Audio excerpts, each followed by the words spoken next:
Kebenaran yang luar biasa yang kita bisa peroleh dari sini adalah bahwa ketulusan dan maksud baik saja tidak cukup. Teologi adalah sesuatu yang sangat penting.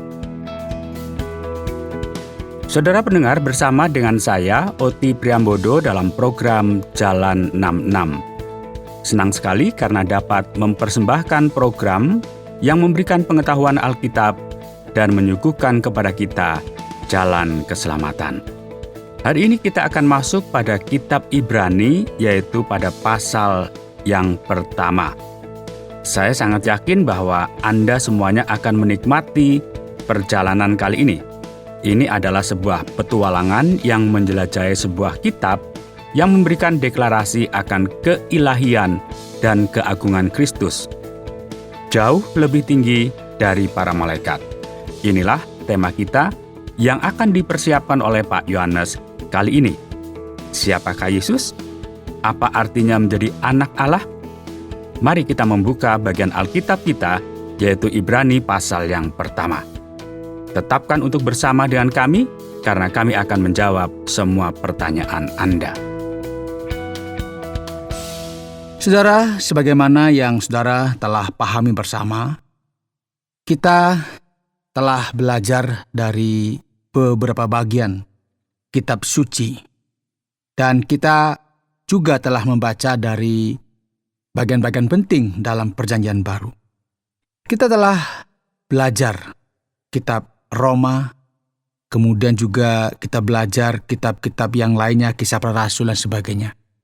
Nah, ketika kita mempelajari kitab Imamat, kita belajar banyak tentang kekudusan, tentang pentahiran, dan tentang korban.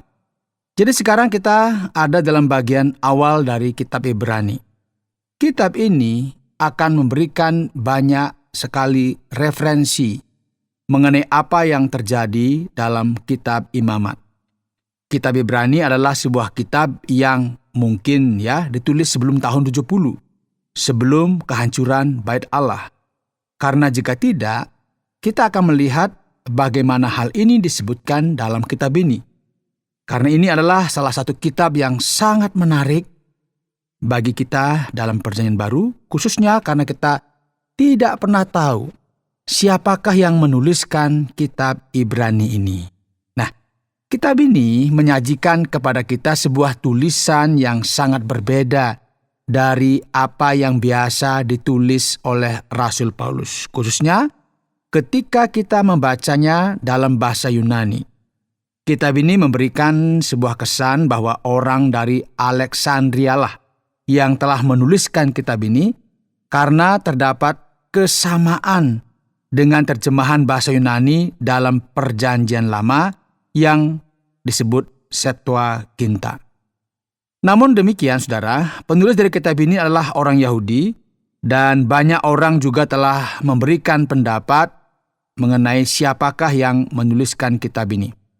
Salah satu contoh adalah Apolos, sesuai dengan pendapat Martin Luther. Kitab ini memberikan sebuah gagasan yang jelas mengenai siapakah Yesus itu dalam kaitannya dengan Perjanjian Lama. Nah, bagaimana perjanjian yang diadakan sekarang dengan datangnya Kristus? Dan buku ini juga akan memberitahu kita bahwa orang Yahudi, Kristen khususnya dalam Perjanjian Baru telah menjadi khawatir, menderita penganiayaan, dan mengalami berbagai kesulitan, dan mereka bahkan telah berpikir untuk kembali kepada kepercayaan mereka yang lama. Dan kitab Ibrani ini juga akan menunjukkan kepada kita bahwa tidak masuk akal sama sekali bagi kita untuk kembali kepada Perjanjian Lama, karena kita sekarang memiliki sebuah pewahyuan yang lebih besar dengan datangnya Kristus. Inilah yang akan ditunjukkan pada Ibrani pasal yang pertama, yaitu bahwa Yesus Kristus memang benar adalah Sang Anak Allah yang lebih tinggi daripada malaikat.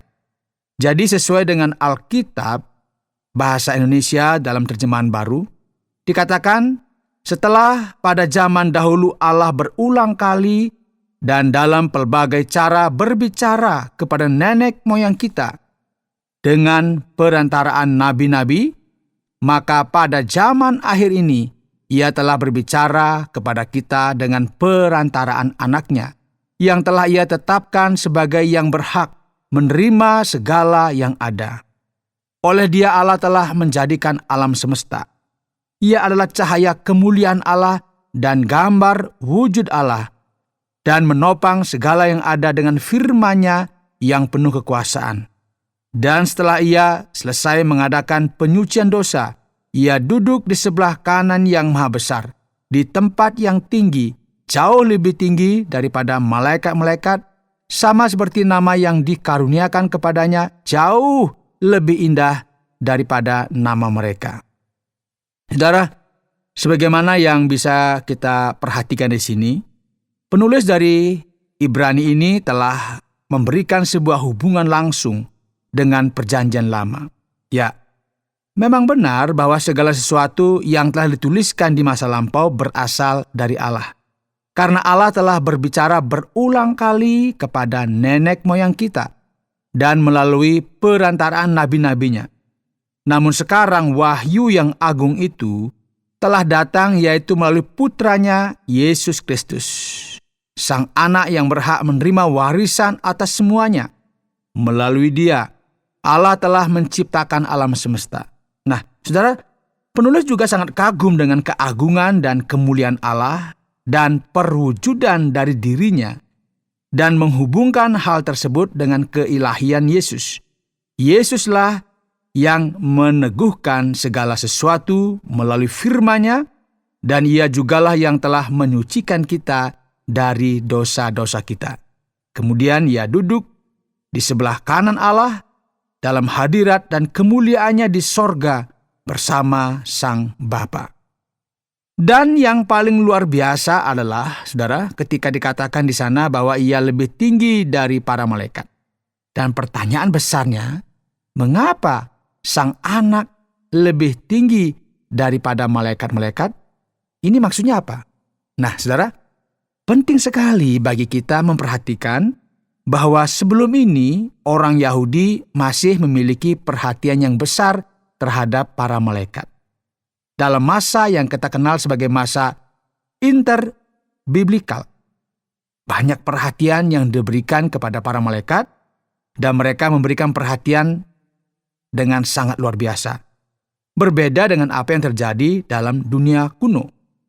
Jadi para malaikat di sini mendapatkan sebuah perhatian yang khusus dalam tradisi Yahudi pada saat itu. Nah, bersamaan dengan ini, kita juga memiliki sebuah deklarasi yang jelas, yang nantinya dalam pasal 2 akan dituliskan, yaitu pesan yang dibawa oleh para malaikat telah membuktikan bahwa pesan tersebut akurat dan teguh, yang dinyatakan sesuai dengan tradisi Yahudi, bahwa hukum Taurat yang diberikan kepada Musa di Sinai. Dan hal ini juga dituliskan dalam kitab Ulangan pasal 33 ya, ayat 2. Silahkan saudara bisa membacanya. Jadi ketika kita mulai memahami peranan penting yang dipikirkan oleh orang-orang Yahudi mengenai malaikat, luar biasa bagi kita melihat. Misalnya ya, bahwa gulungan kitab Laut Mati disebutkan bahwa malaikat Mikaelah yang diharapkan menjadi karakter terhebat dalam masa pemerintahan Mesianis. Jadi, dengan kita memperhatikan konteks khusus ini, penulis dari kitab Ibrani akan menunjukkan dengan jelas sebuah realita yang sangat penting. Sang Anak Allah, Yesus Kristus, lebih tinggi daripada para malaikat, dan bagaimana caranya menyampaikan hal ini, saudara? Karena di sini ia berbicara kepada orang Yahudi, maka ia akan menyebutkan beberapa ayat. Mari perhatikan di ayat yang kelima. Karena kepada siapakah di antara malaikat-malaikat itu pernah ia katakan, anakku engkau telah kuperanakan pada hari ini, dan aku akan menjadi bapanya, dan ia akan menjadi anakku. Sebagaimana saudara bisa lihat dalam Mazmur 2 ayat 7, yang merupakan Mazmur Mesianis, yang memberikan referensi akan sang raja yang dijanjikan, raja dari jalur mesianis yang merupakan sang anak. Jadi tidak ada seorang malaikat pun yang sepenting sebagaimana yang mungkin dapat dianggap sebagai sang anak dalam bagian ini. Dan aku akan menjadi bapanya, dan ia akan menjadi anakku. Nah, ini mengacu kepada sebuah perjanjian yang diadakan antara Allah dan Daud. Kita bisa perhatikan dalam 2 Samuel pasal 7 yang menyatakan bahwa Yesus berkaitan dengan garis keturunannya. Ia lebih besar daripada para malaikat. Dan ketika ia membawa pula anaknya yang sulung ke dunia, ia berkata, semua malaikat Allah harus menyembah dia. Nah, ini sebuah referensi dari kitab Ulangan 32 ayat 43. Silakan Ibu Bapak, Saudara bisa membacanya. Dengan kata lain, Saudara, para malaikat yang sangat dihargai dan dihormati pada saat bersamaan harus menyembah Sang Anak Allah, Anaknya yang tunggal, Tuhan kita, Yesus Kristus. Mari kita mengamati hal ini, Saudara, bahwa penulis jelas memberikan sebuah bukti tentang keutamaan Sang Anak Allah, membandingkan dirinya dengan para malaikat yang sangat penting bagi orang Yahudi pada waktu itu. Ia kemudian berkata, dan tentang malaikat-malaikat ia berkata, yang membuat malaikat-malaikatnya menjadi badai dan pelayan-pelayannya menjadi nyala api. Malaikat-malaikat ini penting. Mereka adalah pembawa berita hamba Allah. Namun mari kita memperhatikan apa yang dikatakan tentang Sang Anak. Tahtamu ya Allah tetap untuk seterusnya dan selamanya, dan tongkat kerajaanmu adalah tongkat kebenaran. Engkau mencintai keadilan dan membenci kefasikan. Sebab itu Allahmu telah mengurapi engkau dengan minyak sebagai tanda kesukaan, melebihi teman-teman sekutumu. Ini merupakan kutipan dari Mazmur pasal 45 ayat 7. Pada mulanya, ya Tuhan, engkau telah meletakkan dasar bumi, dan langit adalah buatan tanganmu. Semuanya itu akan binasa, tetapi engkau tetap ada. Ini menyatakan bagaimana Allah lah yang mengendalikan sejarah, dan penulis dalam referensi ini mengkaitkan dia secara langsung dengan Kristus. Dan kepada siapakah di antara malaikat itu pernah ia berkata, duduklah di sebelah kananku, sampai kubuat musuh-musuhmu menjadi tumpuan kakimu. Mazmur 110, dan menarik sekali di sini, bagian aslinya, Saudara, kalau kita perhatikan berkata, Tuhan berkata kepada Tuanku. Maksudnya adalah Allah berbicara kepada Sang Raja Mesianis, yang secara langsung diaplikasikan ke dalam pribadi Yesus. Ayat 14, bukankah mereka semua adalah roh-roh yang melayani, yang diutus untuk melayani mereka yang harus memperoleh keselamatan. Nah, masalah yang besar yang dibicarakan di sini adalah tidak mungkin kita bisa membandingkan malaikat yang paling hebat dan paling berkuasa dengan Yesus Sang Anak Allah. Penulis kitab Ibrani ini memulai hal ini dengan sebuah penetapan yang banyak, yang membuktikan bahwa Yesus adalah Sang Anak Allah, dan bahwa ia adalah yang ilahi, lebih tinggi dan lebih berkuasa daripada para malaikat.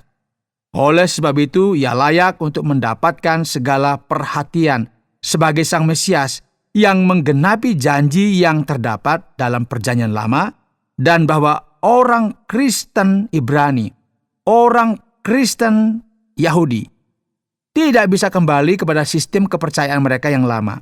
Karena kebenaran ini jelas sekali, Saudara. Di sini kita mengakhiri pelajaran kita dalam Ibrani pasal yang pertama. Kita akan melanjutkan pembelajaran kita yang luar biasa ini pada pasal-pasal selanjutnya. Jadi, Saudara, jangan sampai ketinggalan ya. Sekarang kita akan masuk dalam bagian sesi tanya-jawab ya, untuk membantu kita dalam memahami lebih dalam lagi, dan kita akan di bagian akhir akan masuk pada kesimpulan pada program Jalan 66 ini. Anda sedang mendengarkan Jalan 66 dalam rangkaian pembahasan Kitab Ibrani pasal yang pertama yang telah dijelaskan oleh Pak Yohanes dengan topik Jauh Lebih Tinggi dari Para Malaikat. Terima kasih banyak Pak Yohanes karena Bapak sudah menjelaskan bagian pada Ibrani pasal yang pertama. Dan sekarang kita akan masuk tanya jawab. Pak Yohanes, apa sebenarnya yang dimaksudkan dengan anak Allah? Karena pasal pertama senantiasa berbicara mengenai hal ini, selalu memberikan fokus pada bagian atau tema ini. Iya Pak Oti, ini tentu merupakan sesuatu yang sangat berkaitan ya, karena orang-orang biasanya berkata satu sama lain, oh kita adalah anak-anak Allah. Apakah saya juga adalah anak Allah? Ini hanya berarti bahwa kita diciptakan oleh Allah. Jadi dalam hal ini kita bisa mengatakan bahwa kita adalah anak-anak Allah karena sebenarnya kita adalah anaknya secara rohani. Sekarang kita bisa membaca ayat 5, dikatakan, anakku engkau telah kuperanakan pada hari ini, dan aku akan menjadi bapanya, dan ia akan menjadi anakku. Pertanyaannya, bagaimana Yesus adalah anak Allah? Apakah ada proses kehamilan di surga yang kita tidak ketahui? Apakah Yesus lahir di sana? Bagaimanakah ia menjadi anak? Nah, ini penting sekali bagi kita memperhatikan hal ini dengan benar. Ada sebuah ungkapan dalam bahasa Ibrani yang dikenal dengan nama semitisme. Dan ini kenapa anak digunakan dalam beberapa bagian yang memberikan acuan akan kualitas menjadi seperti sesuatu dan bukan anak dalam arti secara literal. Sama halnya dengan bahasa Inggris, Santos Dumont adalah bapak dari penerbangan. Ya, ia tidak pernah memiliki anak-anak yang merupakan pesawat terbang. Namun ialah yang menemukannya. Sama halnya dengan apa yang kita baca, anak-anak Moab berperang dengan orang Israel.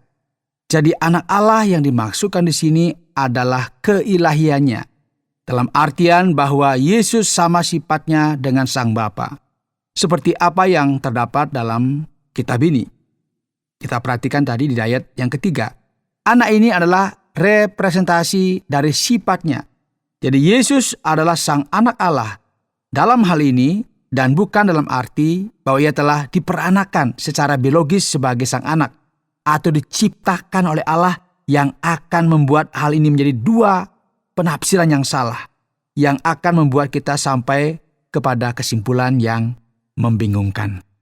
Pada ayat yang ke-6 dari kitab Ibrani ini berkata bahwa Yesus adalah yang sulung. Namun kita juga belajar bahwa Yesus adalah sang anak tunggal Allah. Lantas, apakah ia merupakan ciptaan pertama Allah? Apakah Allah juga memiliki anak yang lain? Bagaimana kita bisa memahami bagian ini? Ya Pak Oti, ini merupakan sebuah pertanyaan yang serius dan membingungkan tentu ya. Yesus jelas sekali disebutkan sebagai yang sulung di dalam dunia ini, sebagaimana disebutkan dalam ayat 6. Sekarang sama halnya dengan kata anak. Perlu dipahami dengan benar ya. Kata sulung juga perlu kita pahami dengan benar, sesuai dengan konteks. Kata ini muncul 10 kali dalam Alkitab, dan dalam kebanyakan kasus, hal ini senantiasa memberikan referensi kepada Yesus. Dalam ayat 9, ya, kitab Ibrani merupakan salah satu tempat di dalam Alkitab di mana kita bisa melihat kata disebutkan, ya, kata ini disebutkan. Dan hanya dalam kitab Ibrani juga kita bisa melihat kata ini disebutkan 3 kali. Yang sulung berarti bahwa Yesus adalah tokoh utamanya. Ini tidak berarti, ya, bahwa Yesus adalah yang dilahirkan pertama secara biologis. Dan kemudian yang lain mengikuti. Tidak seperti itu. Allah tidak memiliki anak-anak yang lain dalam hal ini. Yesus adalah anak sulung dalam artian bahwa ialah yang utama, yang absolut. Frase ini juga akan kita temukan dalam kitab Kolose. Bahwa ia adalah yang sulung dari segala yang diciptakan. Gagasannya adalah dialah yang utama, yang telah ada sejak awal dalam kaitannya dengan segala sesuatu yang memiliki kekuatan absolut dan yang nomor 1, dan bahwa bukan dalam arti bahwa ia adalah yang pertama sekali dilahirkan. kata tersebut tidak tergantung dari periode waktu. Ada masalah dengan terjemahan yang ada dalam bagian ini, khususnya pada bagian ayat yang ke-8, karena ada perbedaan terjemahan dalam bagian ini. Yang mana sebenarnya yang betul, Pak Yohanes? Tahtamu ya Allah, atau ya Allah tahtamu? Bagaimana kita bisa mengoreksi semua ini dengan benar? Ya, sebenarnya di sini kita bisa melihat bagaimana penulis sedang berbicara mengenai keutamaan Kristus Sang Anak. Ia pada dasarnya berkata tentang Sang Anak, di manakah keutamaannya jika dibandingkan dengan para malaikat. Kita bisa melihat dalam Mazmur 45 ayat 6 dan 7, disebutkan di sana, tahta kepunyaan Allah, tetap untuk seterusnya dan selamanya, dan tongkat kerajaanmu adalah tongkat kebenaran. Jadi terjemahan inilah yang kita miliki dalam kebanyakan terjemahan, termasuk dalam terjemahan baru. Namun terjemahan lain itu tidak begitu akurat sebenarnya. Mereka memiliki sebuah cara lain untuk menerjemahkan dari terjemahan yang sudah ada. Seperti dikatakan di sana, Allah lah tahtamu selama-lamanya. Pertanyaannya di sini adalah, bagaimana Sang Anak Allah bisa menjadi tahta Allah? Dalam hal apa? Dan ini merupakan sesuatu yang sedikit membingungkan mungkin ya. Istilah yang dipakai dalam bahasa aslinya bisa memberikan lebih dari satu penafsiran.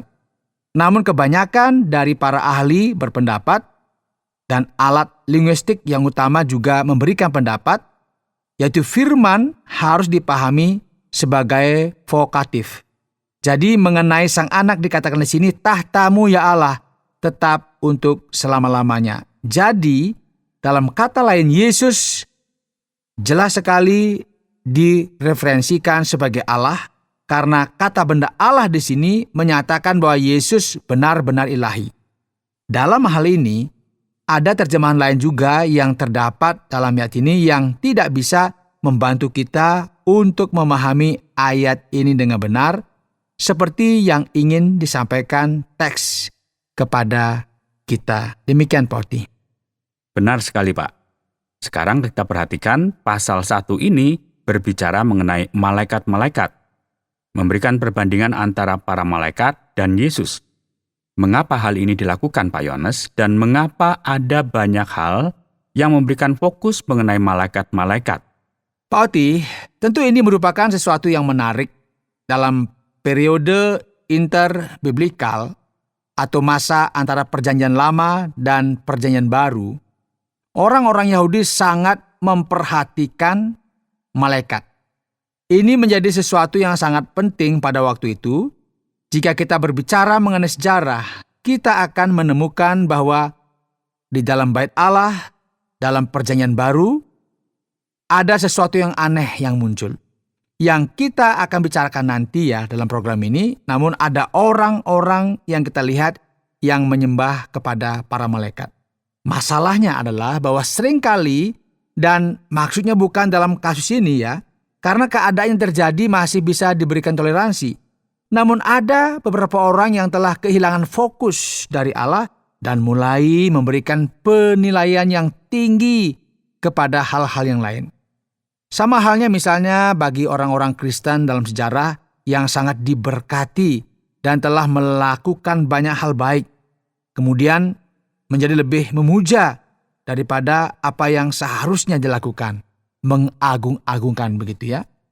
Mereka ingin orang-orang ini melihat Allah sebagai pusat dari sebuah realita. Jadi ini berkaitan dengan bahaya akan penyembahan kepada berhala di dalam hati manusia, bukannya memberikan fokus pada satu-satunya Allah yang benar. Kita malahan memberikan banyak perhatian kepada hal-hal yang sekunder, yaitu elemen-elemen yang tidak begitu penting dalam kehidupan kita. Dan hari ini, dalam kumpulan orang Injili, ada orang-orang yang masih saja pergi kian kemari mengejar malaikat. Dan berusaha untuk berbicara kepada malaikat. Perhatikan, seharusnya kita mengarahkan diri kita kepada Allah saja. Dan kita perlu memahami bahwa satu-satunya cara bagi kita berhubungan dengan Allah adalah melalui Yesus Kristus. Kristus lebih tinggi dari para malaikat. Dan ini merupakan sesuatu yang perlu didengar oleh orang Yahudi pada waktu itu. Jadi, saudara, kita perlu untuk melakukan evaluasi yang sama juga pada hari ini mengenai persepsi akan realita ini dan menempatkan Yesus sebagai pusat dalam kehidupan kita. Terima kasih Pak Yohanes untuk penjelasannya. Dan pendengar sekalian yang kami kasihi, tetaplah untuk bersama dengan kami. Dan kita akan belajar bagaimana mengaplikasikan kitab Ibrani pasal yang pertama ini dalam kehidupan kita. Hari ini kita telah mempelajari kitab Ibrani pasal yang pertama, dan kitab ini telah memberikan kita sebuah penjelasan yang luar biasa mengenai pentingnya Kristus. Pasal ini menyatakan kepada kita bahwa Kristus lebih tinggi dari para malaikat. Dan pelajaran apakah yang kita bisa peroleh dari pasal ini? Kebenaran yang luar biasa yang kita bisa peroleh dari sini adalah bahwa ketulusan dan maksud baik saja tidak cukup. Teologi adalah sesuatu yang sangat penting. Pasal ini membahas tentang supremasi Kristus, keilahian Yesus, dan keutamaannya jika dibandingkan dengan para malaikat. Kita tidak bisa menjadi orang Kristen yang baik begitu saja dan berpikir bahwa dengan fokus pada hal-hal yang praktis sudah cukup. Banyak orang memiliki gagasan yang salah, yang didasarkan atas ajaran yang salah, dan hidup mereka rusak, meskipun perbuatan mereka penuh dengan ketulusan. Jadi di sini dalam program Jalan 66 ini, kami ingin memberikan sebuah penekanan bagaimana kita mempelajari Alkitab dengan penuh tanggung jawab. Dan kita perlu ingat bahwa teologi dan pengetahuan Alkitab sangatlah penting. Kita tidak bisa menyepelekan hal itu. Kita perlu belajar firman Tuhan dan jauhkanlah diri kita dari pengajaran dan doktrin yang tidak memimpin kita kepada sebuah kemajuan rohani dalam kehidupan yang kita jalani saat ini.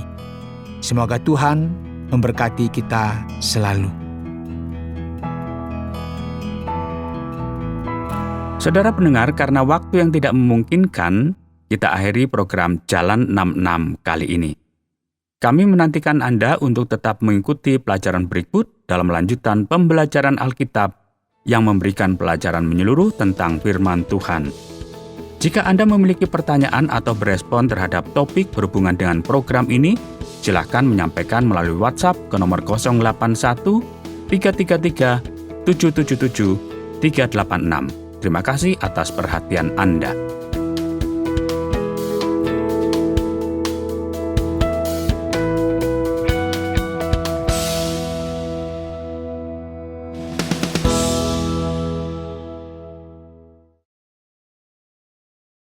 Terima kasih Anda sudah mengikuti program kami. Jika Anda diberkati, jangan lupa like, komen, dan share supaya Anda tidak ketinggalan setiap program terbaru kami. Jangan lupa juga untuk subscribe channelnya dan nyalakan loncengnya. Jika Anda ingin mendukung pelayanan kami, bisa melalui rekening kami berikut ini atau menghubungi kami di sini.